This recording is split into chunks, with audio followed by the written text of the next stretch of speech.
آپ سب صحافی بھائیوں کا خیرمقدم بھی کرتے ہیں اور شکریہ ادا بھی کرتے ہیں کہ آپ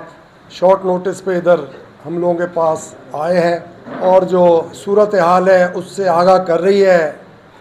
ہماری ممبرشپ آپ کو. میں تھوڑا سا اس قسم سے بات کروں گا کہ آپ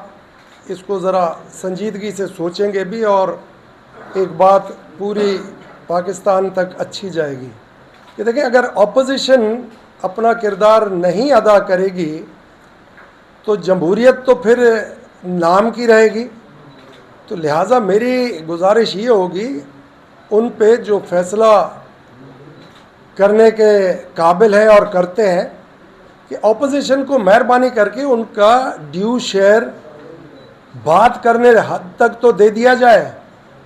اگر یہ ڈیو شیئر بھی ہم سے چھین لیا جائے گا تو عوام کی جائز بنیادی حقوں کے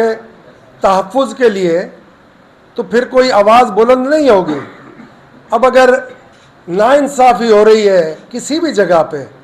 تو اپوزیشن کا کام ہے کہ وہ اس کو اجاگر کرے, اس کو ہائی لائٹ کرے, عوام کو ریلیف دلانے کے لیے آپ پریس کے سامنے ہم کو آنا پڑے, آپ ہماری حمایت کریں, آپ اس چیز کو اور اٹھا کے سامنے لے جائیں کہ یہ زیادتی ہو رہی ہے تو ریلیف ملے. اور اگر جمہوریت نہیں چلانی تو پھر تو اپوزیشن بالکل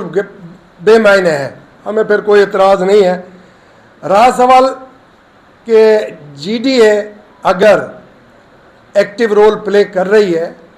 تو سب کو خوش ہونا چاہیے کہ سندھ میں ایک اپوزیشن اپنا کردار ادا کر رہی ہے اور اس کردار ادا کرنے سے یہ کلیئر ہو جائے گا کہ جو حکمران ہیں اس وقت ان کے لیے چیک اینڈ بیلنس ہوگا. اب چیک اینڈ بیلنس تمام ضروری ہے. اب آپ دیکھیں نوکریاں بک رہی ہیں, سندھ پبلک سروس کمیشن سے کسی کو میرٹ پہ نوکری نہیں مل رہی. لا اینڈ آرڈر بگڑ چکا ہے تو لا اینڈ آرڈر میں یہ کہا جاتا ہے تھانے بک رہے ہیں. جو وزارتیں ہیں اس میں جو حالات ہیں وہ کسی سے چھپے ہوئے نہیں ہیں, کیونکہ جو پچھلے 17 سال میں تباہی بربادی اداروں کی ہو چکی ہے اس کو واپس بننے میں بھی پتہ نہیں کتنے برس لگیں گے. تو لہٰذا میں اتنا ہی کہوں گا کہ جی ڈی اے اپنا کردار ادا کرے گی. میں نے ابھی بھی اپنے جی ڈی اے کے کمپوننٹ پارٹیز دوستوں سے پوچھا کہ جناب مشکل وقت تو یہ نظر آ رہا ہے کہ آئے گا, اگر آپ لوگوں میں سے کسی کو بھی یہ ہے ذہن میں کہ جی ڈی اے اس وقت مشکل وقت میں تو ہم اپنا ذاتی جو ایک حیثیت ہے اس پہ واپس چلے جائیں, تو میرے بہن اور دوست جتنے بھی ہیں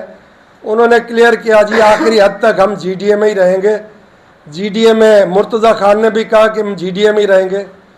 تو جی ڈی اے ٹوٹ نہیں رہی, البتہ اور مضبوط ہو رہی ہے اور یہ جو سمپتی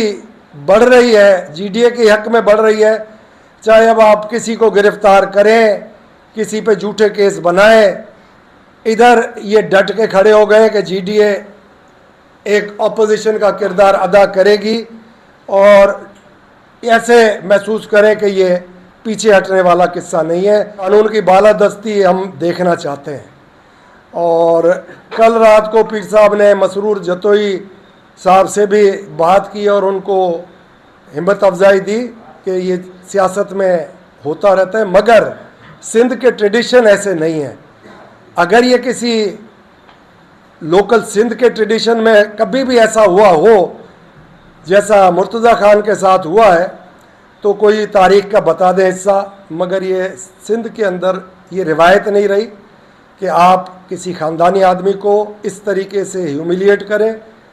اور اس طریقے سے جھوٹے کیس بنائیں, اور اگر بیل ہو تو اس بیل کو کینسل کرا کے اس کے اوپر نئے 2 کیس بنوائیں, 3 کیس بنوائیں یا 10 کیس بنوائیں. اب وہ ڈٹ کے کھڑے, انہوں نے کہہ دیا جی میرا جینا مرد ہے جی ڈی اے کے ساتھ ہے, جو مرضی میرے ساتھ کر لو. تو میں سمجھتا ہوں انسانی قدر کو سامنے لانا چاہیے. جمہوریت کی بات کرنے والے جمہوریت پہ عمل بھی کریں, یہ جمہوریت نہیں ہے. یہ تو میں سمجھتا ہوں مارشل لا کے وقت میں بھی ایسا کام کبھی نہیں ہوا جیسا اب ہونے لگا ہے. تو لہٰذا ہم کوشش یہی کریں گے کہ ہم سب متفق ایک رائے پہ ہیں کہ ہم لوگ لیگل